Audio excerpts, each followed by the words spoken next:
성도 여러분, 여러분 죽음에 대해서 생각해 보신 적이 있으십니까? 아마 어떤 사람들은 자주자주 죽음에 대해서 생각하기도 할 것이고, 또 어떤 사람들은 그다지 죽음에 대해서 깊이 생각하지 않을 것입니다. 아마 우리 어린 자녀들은 태어난 지 얼마 안 됐기 때문에 죽음이라는 것을 생각하지 않을지도 모르겠습니다.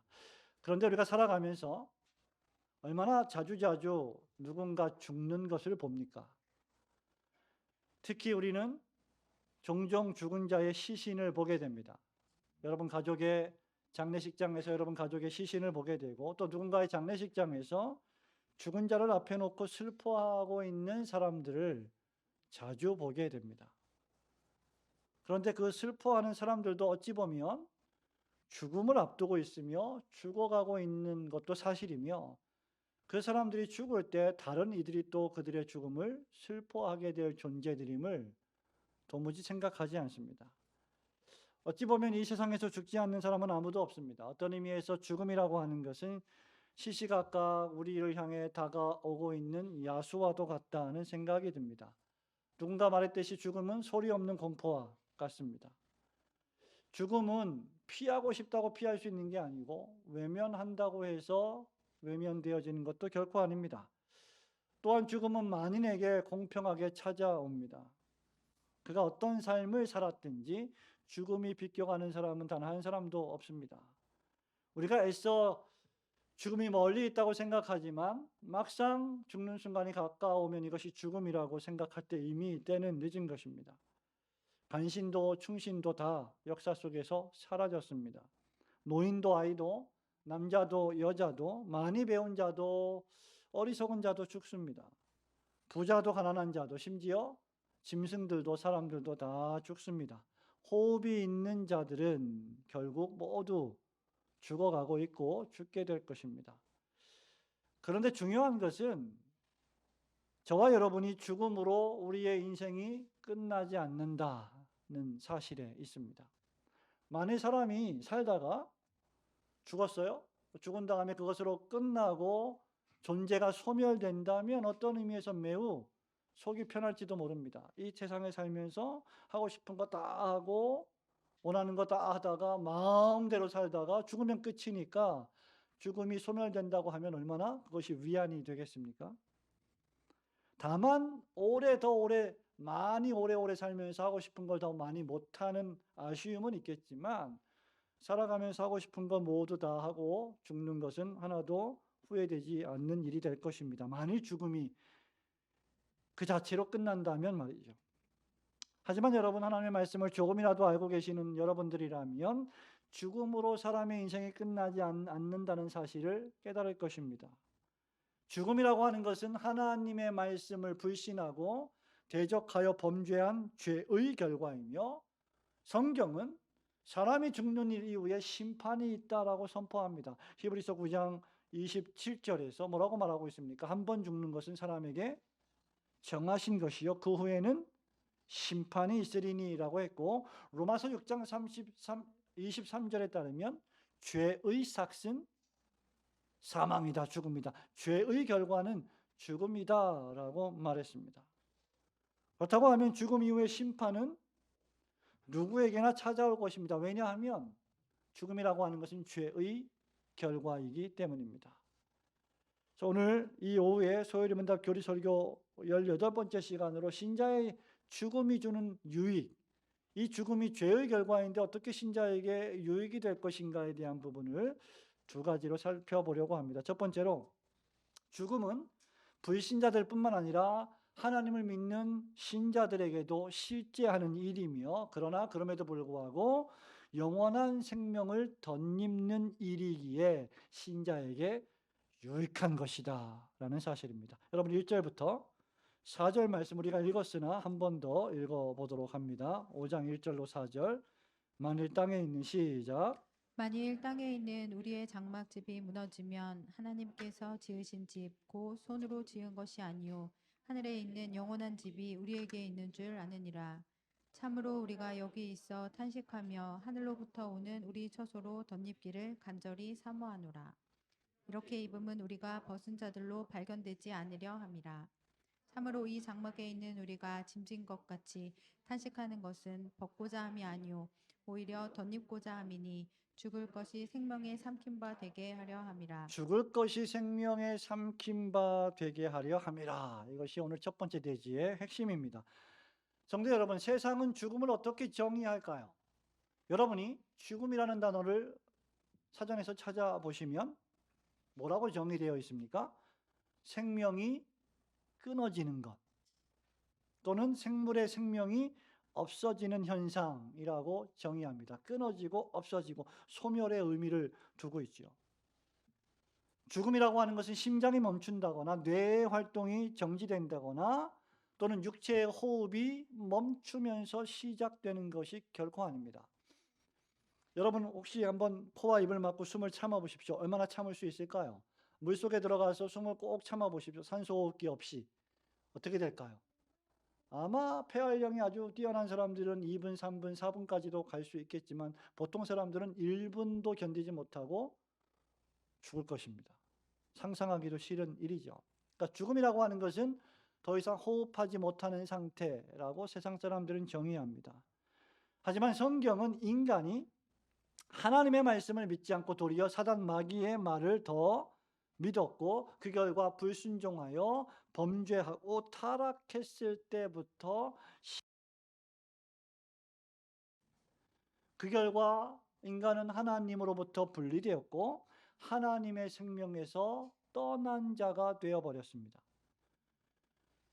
그 결과 육신이 심판을 당해 최종적 죽음을 실제 경험하게 됩니다. 이미 죽어버렸는데 영혼이 죽어버렸고 영혼이 하나님의 생명에서 분리되어 떠나 있는데 그래서 하나님과 교제하지 못하는 상태에 진입했는데 그것이 죽음인데 그 결과 하나님이 창조하신 인간의 육체적인 생명이 죽어가고 궁극적으로 생명을 다하게 된다는 것입니다.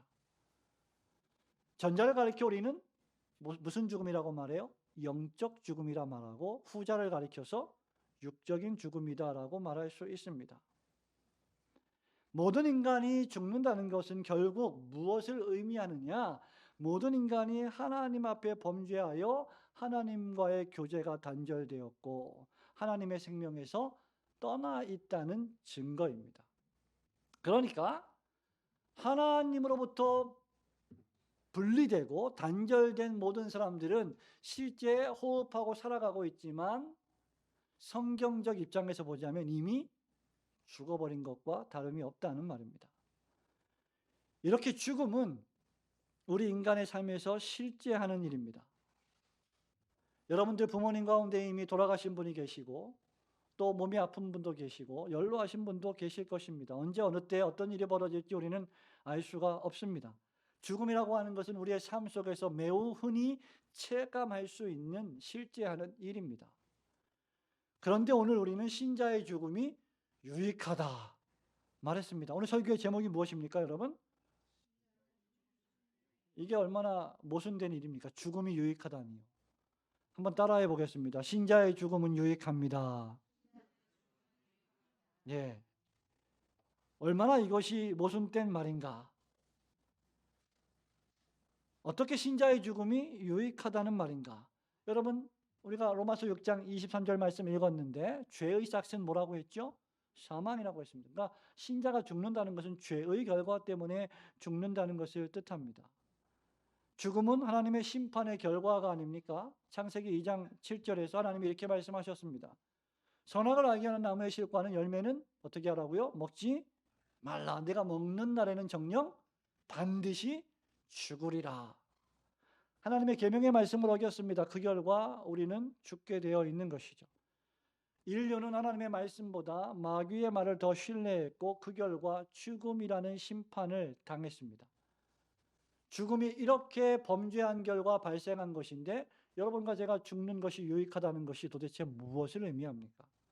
그 이유는 바로 죄의 삭스로서의 죽음이 우리의 죽음을 통하여 종말을 구하기 때문에 멸망하기 때문에 유익하다는 말입니다.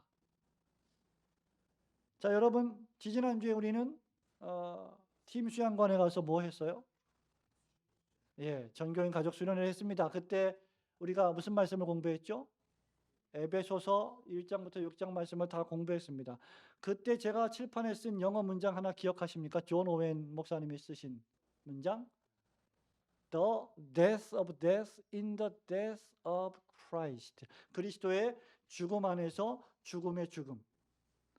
그러니까 우리가 예수 그리스도를 믿으면 예수 그리스도 안에서 그리스도의 죽음의 효력으로 말미암아 속죄의 효력으로 말미암아 우리가 그분을 믿으면 우리가 죽을 때 우리의 사망이 죽음이 종말을 구하게 된다는 멋진 표현입니다.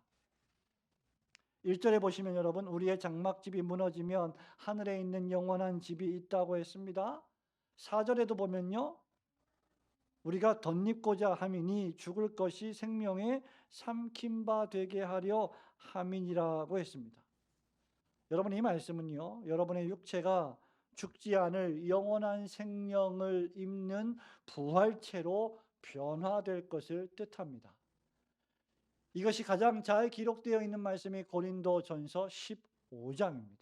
소위 부활장이라고 불리는 장이죠. 말하자면 신자는 죄의 싹신 죽음을 통하여 도리어 그 죽음이 신자를 향한 능력을 상실하게 될 것이다 라는 말입니다. 그래서 우리가 장례식장에 가면 신자의 장례식장에 가면 무엇과 무엇이 공존해요? 슬픔과 기쁨이 공존하는 겁니다. 신자의 죽음, 신자의 장례식에는 슬픔만 있는 게 아니에요. 인간적으로 우리는 잠시 이별하기 때문에 슬프죠. 그렇습니다. 당연한 감정입니다. 그러나 영원히 슬픈 것은 아닙니다. 왜냐하면 우리는 다시 부활할 것이고 하나님의 나라에서 함께 만나 영원토록 그리스도와 함께 살 것이기 때문에 또 기쁜 것입니다. 바울은 고린도전서 15장 21절과 22절에서 이렇게 말합니다. 한번 찾아보실까요? 고린도전서 15장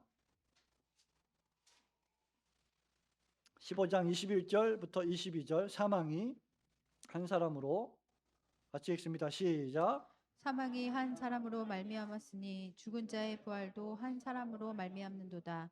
아담 안에서 모든 사람이 죽은 것 같이 그리스도 안에서 모든 사람이 삶을 얻으리라. 아멘. 첫사람 옛사람 아담, 첫 아담이 하나님의 말씀에 순종하는 일에 실패했기 때문에 그로 말미암아 죄를 지었고 죄가 모든 사람에게 임함으로 죽음이 세상에 들어왔고 모든 사람이 죽게 되었습니다. 새 아담으로 오신 둘째 아담이신 예수 그리스도께서는 첫째 아담이 실패한 모든 하나님의 말씀을 온전히 다 지키셨고 순종하셨으므로 그리스도 안에 있는 모든 사람들이 그리스도로 말미암아 영생을 얻게 될 것입니다. 이렇게 말한 뒤에 고린도전서 15장 26절에서 이렇게 말했습니다. 맨 나중에 뭐라고요?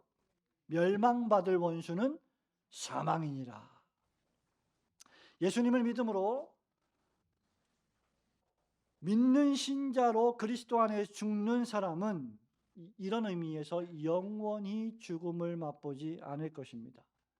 계속해서 바울은 고린도전서 15장 54절과 55절에서 이렇게 또 말합니다. 같이 읽어보겠습니다. 15장 54절 55절. 이 썩을 것이 시작. 이 썩을 것이 썩지 아니함을 입고 이 죽을 것이 죽지 아니함을 입을 때에는 사망을 삼키고 이기리라고 기록된 말씀이 이루어지리라. 사망아 너의 승리가 어디 있느냐? 사망아 내가 쏘는 것이 어디 있느냐? 아멘. 시편 116편 8절에서 시인은 주께서 내 영혼을 사망에서 내 눈을 눈물에서 내 발을 넘어짐에서 건지셨나이다 라고 노래했습니다. 하나님은 우리를 신자를 우리의 사망에서 죽음에서 건져내시는 분이십니다. 바로 이것이 하나님께서 신자의 죽음을 귀히 보시는 이유입니다. 시편 116편 15절에 따르면 그의 경건한 자들의 죽음은 여호와께서 보시기에 귀중한 것이로다라고 시인이 노래했습니다. 예수님을 믿고 신자로 죽는 사람들의 죽음을 하나님은 소중하게 보신다라는 말입니다. 왜냐하면 하나님은 중생을 통하여 신자를 영혼의 사망에서 건져내셨고 그 결과 육적인 사망에서도 마침내 건져내실 것이기 때문입니다. 하나님을 대적한 죄와 허물로 모두 다 죽어버렸는데 그 가운데 일부를 하나님께서 당신의 은혜로 살려주시는 것입니다. 성도 여러분, 여러분들은 예수 그리스도를 여러분의 구세주로 굳게 믿으십니까? 그렇다면 여러분은 죽을 때 바로 이러한 영원한 생명을 덧입게 될 것입니다.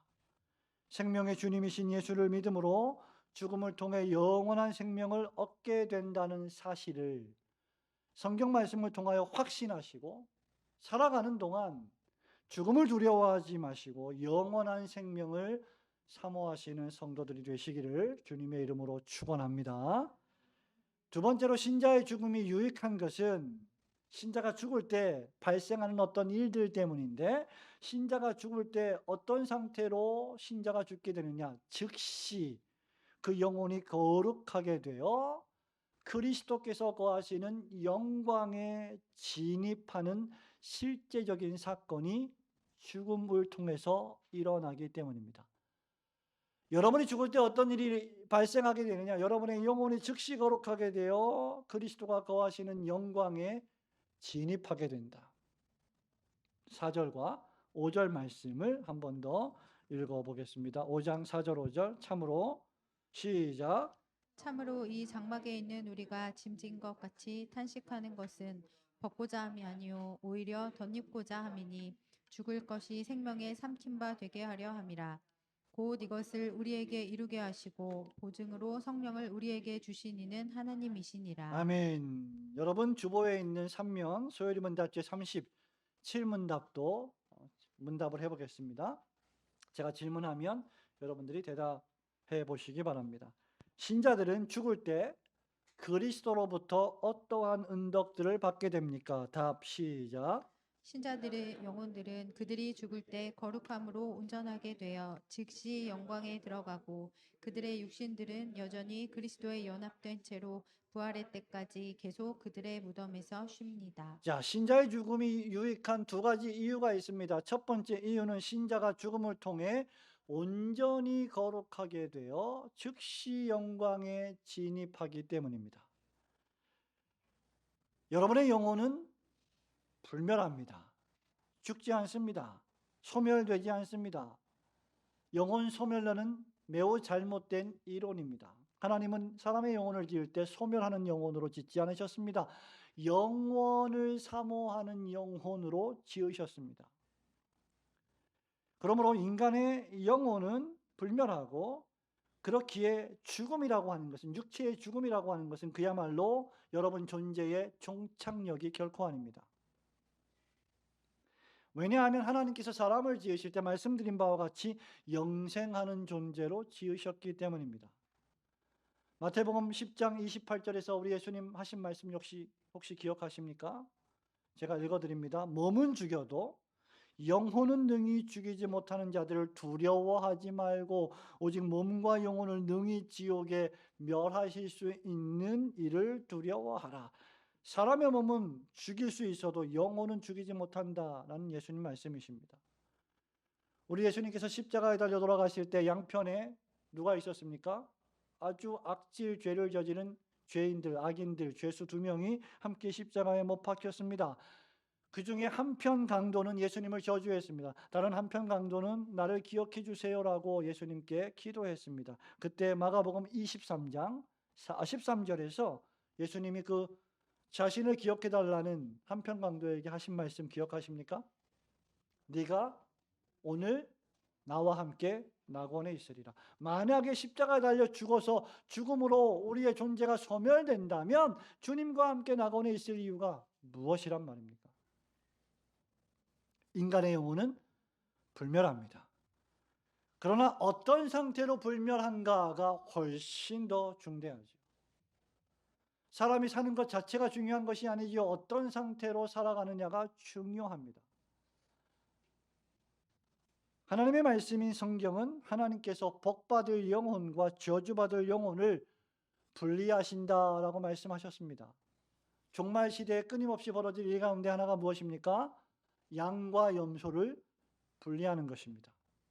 지상 생애에서 양과 염소가 확연히 분리되지 않지만 마지막 주님이 재림하시는 날에 양과 염소는 확실히 분리될 것입니다. 그리고 알곡과 가라지 역시 교회 안에 여전히 존재하고 있지만 그리스도가 재림하실 때는 확실히 구분될 것입니다. 마태복음 25장 31절, 32절, 33절에 이렇게 기록합니다. 인자가 자기 영광으로 모든 천사와 함께 올 때에 자기 영광의 보좌에 앉으리니 모든 민족을 그 앞에 모으고 각각 구분하기를 목자가 양과 염소를 구분하는 것 같이 하여 양은 그 어디요? 오른편에, 염소는 왼편에 두리라.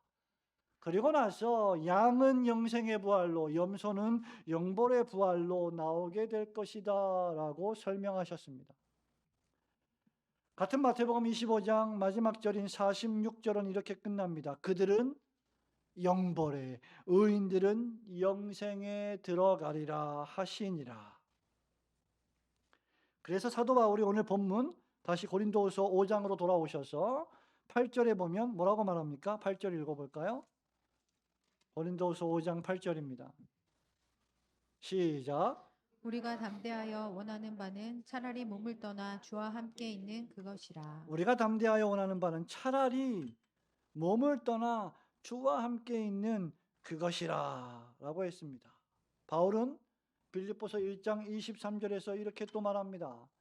내가 그 둘 사이에 끼었으니 차라리 세상을 떠나서 그리스도와 함께 있는 것이 훨씬 좋은 일이라. 이 땅에서 하고 있는 일이 귀중하고 소중하고 매우 유익한 일이지만 하지만 지금 나는 죽어서 그리스도와 함께 당장 거하는 것이 훨씬 더 좋다는 바울의 솔직한 고백입니다. 그렇게 하고 싶으나 그렇게 바울이 기록을 하고 있습니다. 왜냐하면 신자는 죽음을 통해서 영광스러운 몸으로 변화되기 때문입니다. 빌립보서 3장 20절과 21절을 통해서 바울은 계속해서 이렇게 말합니다. 우리의 시민권은 하늘에 있는지라 거기로부터 구원하는 자 곧 예수 그리스도를 기다리노니 그는 만물을 자기에게 복종하게 하실 수 있는 자의 역사로 그 다음 우리의 낮은 몸을 자기 영광의 몸의 형체와 같이 변하게 하시리라. 그러니 우리가 죽을 때 우리의 영혼은 즉시 거룩하게 되어 그리스도의 영광에 진입하게 될 것이고 그리스도께서 재림하실 때 우리의 육체도 즉시 거룩하게 온전히 변화되어 그리스도와 같이 거하게 될 것이라는 사실입니다. 이것이 죽음이 주는 유익이라는 것이죠. 신자는 그래서 죽음을 통하여 완전히 거룩해집니다. 완전히 영화롭게 됩니다. 그리고 영광에 도달하게 됩니다. 그런데 성경에 보면 이런 죽음을 겪지 않은 사람이 하나 있습니다. 수요 예배 나오시는 분들은 아실 텐데 쉽게 누굽니까? 예? 에녹입니다. 300년 동안 하나님과 동행하여 죽음을 보지 않고 하나님께서 하늘로 데려가셨습니다. 자, 그럼에도 불구하고 죽음을 겪지 않고 죽음이라는 고통을 경험하지 않고 하늘로 데려갔지만 어떠한 방법을 통해서 에녹 역시 이 땅의 육체가 하늘의 영원하고 영광스러운 부활체로 변화되었을 것은 분명합니다. 그것이 죽음의 방법이 아니었겠지만 다른 특별한 방법으로 변화된 것은 확실합니다. 신자는 그러한 예외적인 일들을 제외하고는 전부 다 죽음을 통해서 완전하게 되고 거룩하게 되고 영화롭게 됩니다. 이것이 바울이 말하는 로마서 8장 30절의 구원의 순서 내지는 구원의 서정의 종착지입니다. 여러분 로마서 8장 30절을 외우시기 바랍니다. 찾아서 읽어보실까요? 로마서 8장 30절은 윌리엄 폴킨스라고 하는 청교도의 시조라고 불리는 목사님이 구원의 황금 사슬이다라고 불렀던 구절이죠.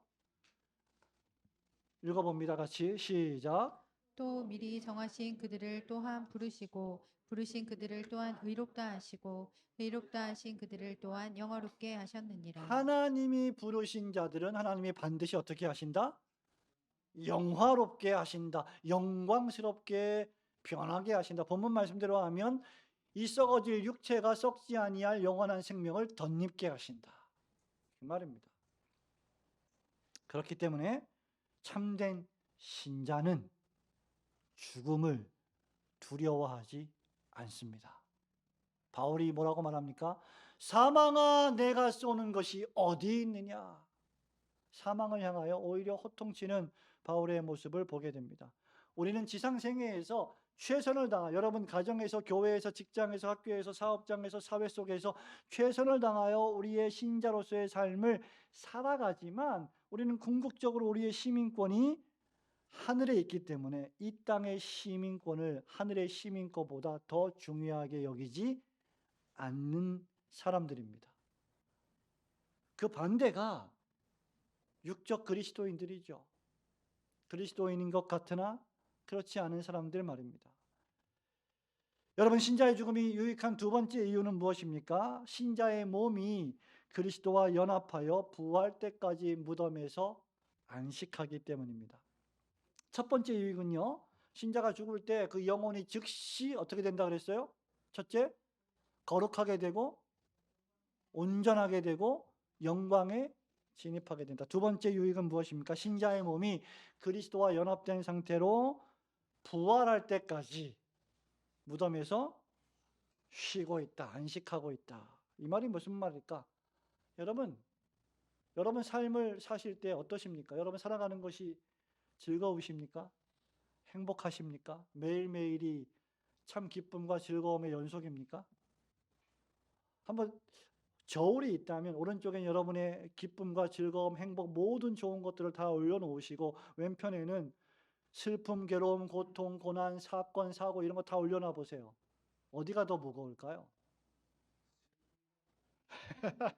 예, 우리 편집자님 슬픔과 고통이 더 무겁다고 생각이 되시네요. 예, 사람들마다 개인적인 차이가 있을 겁니다. 그러나 성경에서 모세가 말한 바와 같이 우리의 연수가 70이요 강건하면 80이라도 그 내용은 수고와 슬픔뿐이요 신속히 가니 그마저 날아간다고 했습니다. 예, 우리의 인생 속에서 무지개도 뜨고 태양빛도 뜨고 정말 아름다운 꽃길도 있고 행복한 순간들도 있지만 일반적으로 볼 때 사람의 삶은 고난의 연속입니다. 고통의 연속입니다.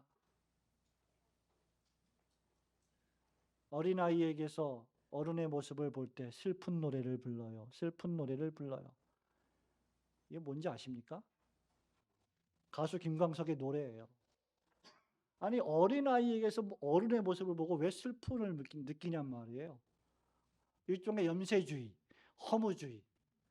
저렇게 정말 천진난만한 어린아이들이 어느 순간 지나고 나면 나이가 먹을 거고 20년, 30년, 40년 지나면 늙게 될 것이고 늙으면 병들고 죽게 될 것이니까 어린아이에게서 어른의 모습을 보며 슬픈 노래를 부르는 거죠. 침울하기 짝이 없어요. 별로 우리 보미는 동의하지 않는 모양입니다. 여러분, 제가 지금 무슨 말을 하고 있습니까? 인생의 삶이란요, 지침과 늙음과 질병과 고난의 삶입니다. 열심히 노력하고 애쓰지만 이루어가는 것은 그닥 많아 보이지 않습니다.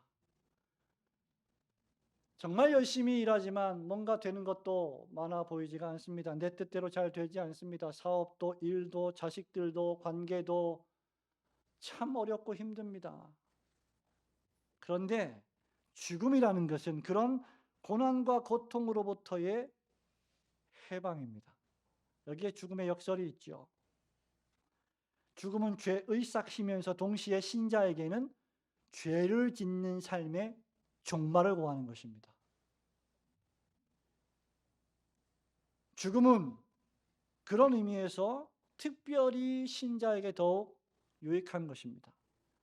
왜냐하면 신자의 몸은 믿음으로 그리스도와 연합되어 있기 때문입니다. 신자의 몸은 그리스도와 연합하여 그리스도처럼 부활할 것을 기대하고 있습니다. 바울이 데살로니가전서 4장 14절에서 이렇게 말해요. 우리가 예수의 죽었다가 다시 사심을 믿을진대 이와 같이 예수 안에서 자는 자들도 하나님이 저와 함께 데리고 오시리라. 예수 그리스도께서 다시 오실 때에는 모든 죽은 자들이 부활할 텐데 그때에는 죄 없이 그리스도를 온전히 알게 될 것입니다. 여러분이 교회 생활을 하면서 궁금한 게 얼마나 많습니까? 질문하고 질문해도 만족스러운 대답을 얻지 못할 때가 얼마나 많습니까? 왜 그런지 아십니까? 우리가 죄인들이기 때문에 그래요. 지금은 우리가 희미하게 보기 때문입니다. 우리 안에 죄가 남아있는 부패와 오염이 우리의 지성과 감정과 의지를 지배하고 있기 때문에 우리는 완전히 이해하지 못합니다. 그러나 주님이 오시면 지금 우리가 희미하게 보는 것을 얼굴과 얼굴을 마주 대하여 확실히 볼 것입니다. 아무것도 궁금해하지 않을 것입니다. 모든 것을 다 알게 될 것입니다. 그리스도와 온전한 교제가 이루어질 것입니다. 성경을 읽어도 어떤 경우에는 다 이해하지 못하는데 그날이 오면 이해하지 못할 하나님의 말씀은 하나도 없습니다. 진리이신 그분과 함께 거하기 때문이죠. 바울이 고린도전서 13장 12절에서 이렇게 말합니다. 우리가 이제는 거울로 보는 것 같이 희미하나. 여러분 왜 거울로 보는 것 같이 희미하다 그랬어요? 여러분 요즘 거울이 얼마나 좋아요. 여러분 스마트폰에 거울 있죠? 없어요? 있죠? 앱. 그걸로 여러분 얼굴을 보세요. 모공까지 다 보이잖아요. 그러니까 핸드폰 사진으로 또 앱으로 이렇게 처리도 하고 예쁘게 보이려고. 근데 이 당시에 초대교회 이 당시에 로마 시대 이 당시에 거울은 청동 거울이었습니다. 일반적으로 희미한 거울이죠. 얼굴을 비추어도 확실하게 잘 보이지 않는 거울이었습니다. 그렇게 기술이 발달되지 않았습니다. 그러므로 거울로 보는 것 같이 희미하지만 그때에는 얼굴과 얼굴을 대하여 볼 것이요 이제는 내가 부분적으로 알지만 그때에는 주께서 나를 아신 것 같이 온전히 알리라. 야, 왜 나의 삶에 이런 일이 벌어졌을까? 왜 하나님은 이런 일을 나에게 허용하셨을까? 왜 내 삶에 이런 고통과 어려움들이 있을까? 왜 평탄한 길이 아니고 이렇게 힘든 일을 걸어가게 하셨을까? 지금은 부분적으로 알고 희미하게 알지만 그날에는 확실히 알게 될 것입니다. 그래서 믿음이 필요한 것이고 그래서 인내가 필요한 것이죠. 그때까지 신자의 육신은 휴식을 취합니다. 죽음은 이 땅의 고난과 무능력으로부터 신자를 구원하여 그리스도와 함께 영원한 교제를 가능하게 만드는 통로입니다.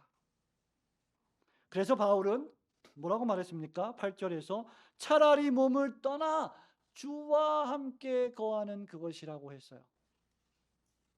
바울이 로마서 7장 8장에서 뭘 말하고 있습니까? 자신이 예수를 믿고 난 다음에 하나님을 만난 다음에 선을 행하고 싶은데 정말 선을 추구하고 싶은데 원하는 바 선은 행하지 아니하고 도리어 원치 아니하는 바 뭘 한다고요?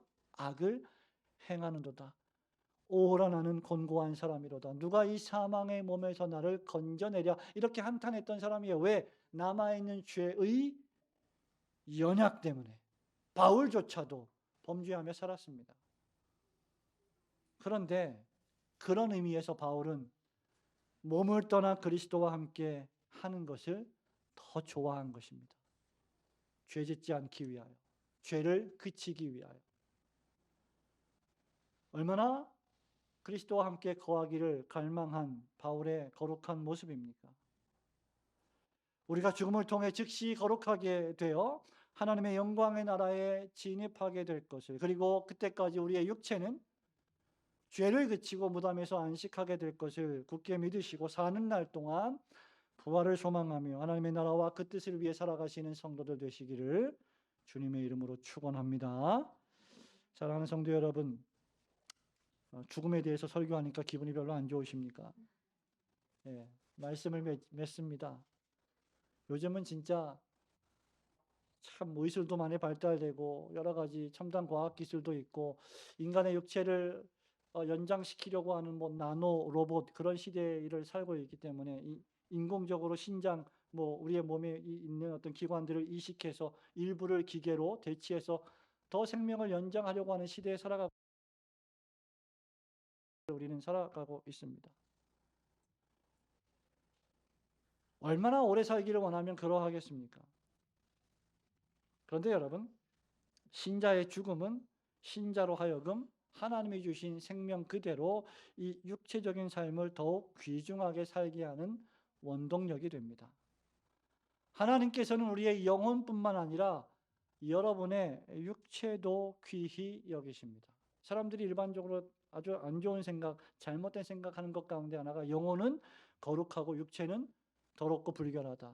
이게 전형적인 이원론이죠. 플라톤의 이원론에 근거한 전형적인 이원론이고, 그래서 영혼과 관계하는 종교적인 삶은 거룩한 것이고 세상의 직장들은 전부 불결한 것이다. 중세 시대에 유행했던 개념입니다. 그러나 그렇지 않습니다.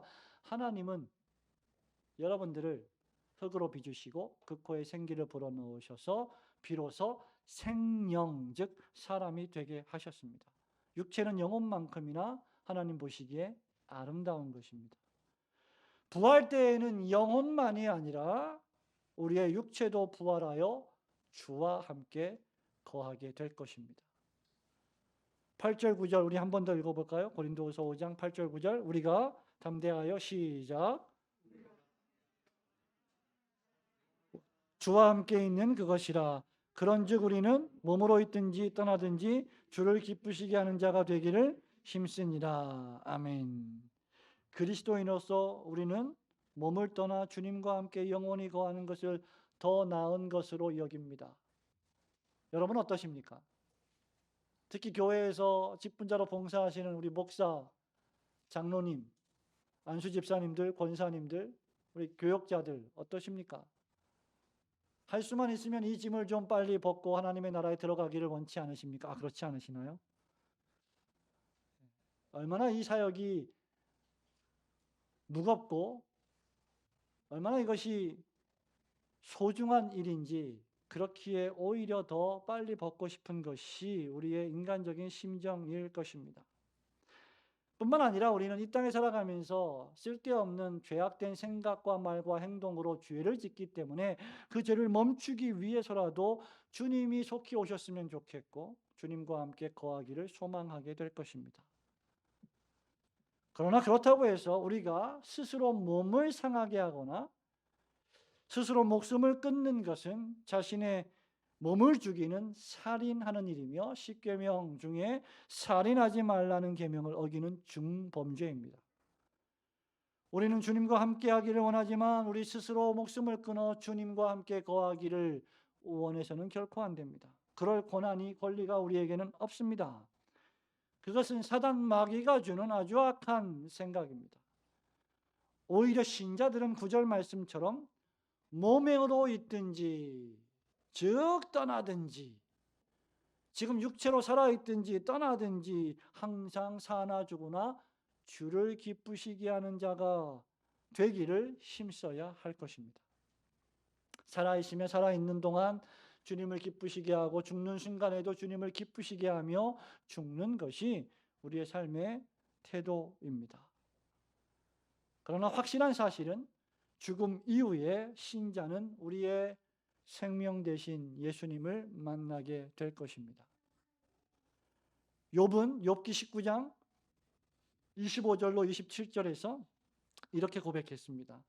내가 알기에는 나의 구속자가 살아계시니 후일에 그가 땅 위에 서실 것이라. 나의 이 가죽 이것이 썩은 후에 내가 육체 밖에서 하나님을 보리라. 내가 친히 그를 보리니 내 눈으로 그를 보기를 오해인처럼 하지 않을 것이라. 내 마음이 초급하거나 육체 밖에서 하나님을 보리라 부활을 소망하고 있습니다. 우리 예수님도 죽음 이후의 부활을 요한복음 5장 28절과 29절에서 이렇게 확증하셨습니다. 이를 기이 여기지 말라. 무덤 속에 있는 자가 다 하나님의 음성을 들을 때가 오나니 선한 일을 행한 자는 무슨 부활로요? 생명의 부활로, 악한 일을 행한 자는 심판의 부활로 나오리라. 여기서 선한 일을 행한다는 것이 무엇입니까? 착한 일을 많이 하면 천국 간다는 거야? 아닙니다. 예수 그리스도를 믿고 그 믿음으로 하나님의 나라와 그의 뜻을 위하여 살아간 삶을 뜻합니다. 그것이 선한 일이에요. 그런 자들은 영생의 부활로 나오게 될 것이다 라는 말이며, 이 땅에 살면서 복음을 거절하고 예수 그리스도의 초청을 거절하고 하나님을 불신하고 자기 배와 육체의 쾌락과 만족만을 위하여 살아간 모든 악인들은 영벌의 부활, 심판의 부활로 나오게 될 것입니다. 그러므로 신자들의 죽음은 그리스도의 부활을 따라 우리도 부활할 것을 믿게 하는 기초가 됩니다. 그리스도의 부활을 따라 우리도 부활할 것을 믿고 사는 날 동안 주님을 위해 계속해서 선한 일을 행하며 살아간다면 하나님께서는 우리에게 마지막 날에 수고했다, 잘하고 착하고 충성된 종이라고 상급을 주실 것이고, 그리고 하나님의 나라에서 영육으로 부활하여 평안히 안식하게 하실 것입니다. 이사야 선지자는 이사야서 57장 1절과 2절에서 이렇게 말했습니다. 여러분, 우리 마지막으로 한번 찾아볼까요? 이사야 57장입니다. 1절과 2절. 의인이 죽을지라도, 읽습니다. 시작. 의인이 죽을지라도 마음에 두는 자가 없고 진실한 이들이 거두어 감을 당할지라도 깨닫는 자가 없도다. 의인들은 악한 자들 앞에서 불리어 가도다. 그들은 평안에 들어갔나니 바른 길로 가는 자들은 그들의 침상에서 편히 쉬리라. 아멘. 의인들이, 하나님을 믿는 신자들이 세상에 있는 불신자들 앞에서 죽고 떠나간다는 겁니다. 그럼에도 불구하고 그 불신자들은, 악인들은 의인들의 죽음이 무엇을 의미하는지 알지 못합니다. 의인들은 그의 평안에 들어가서 그의 침상에서 쉰다. 이것이 주님이 주시는 우리의 위로입니다. 그러나 하나님께서는 하나님의 나라와 그의 의를 구한 의인을 평안에 들어가게 하시고 각자 자기들의 침상에서 편히 쉬게 하실 테지만, 악인들은 의인이 어디로 가는지 마음에 두지도 않고 알지도 못하며 교훈을 받지도 못합니다. 사랑하는 우리 성도 여러분, 여러분은 의인이십니까? 아니면 악인이십니까? 여러분은 죽음을 어떻게 보고 계십니까? 그리스도께서 재림하실 때 여러분은 영육이 부활하여 하나님의 나라에서 평안히 안식할 것을 굳게 믿고 계십니까? 그런 믿음과 그런 소망이 여러분에게 있으십니까? 만일 여러분에게 그런 소망이 있다면 그것은 여러분으로 하여금 이 지상생에서 더욱 주를 위하여 공부하고 하나님을 위하여 사업하고 하나님을 위하여 여러분의 삶을 정돈하며 살아가게 만들 것입니다. 신자가 당하는 죽음이 형벌이 아니요 오히려 하나님의 나라에서 영생하게 만드는 유익한 수단이요 방편이 됨을 굳게 믿으시고, 죽음을 두려워하지 말고 사나 죽으나 여러분이 주님의 것임을 굳게 믿으시고 주 여호와 하나님의 나라와 그분의 의를 구하며 살아가시는 성도들이 되시기를 주님의 이름으로 축원합니다. 아멘.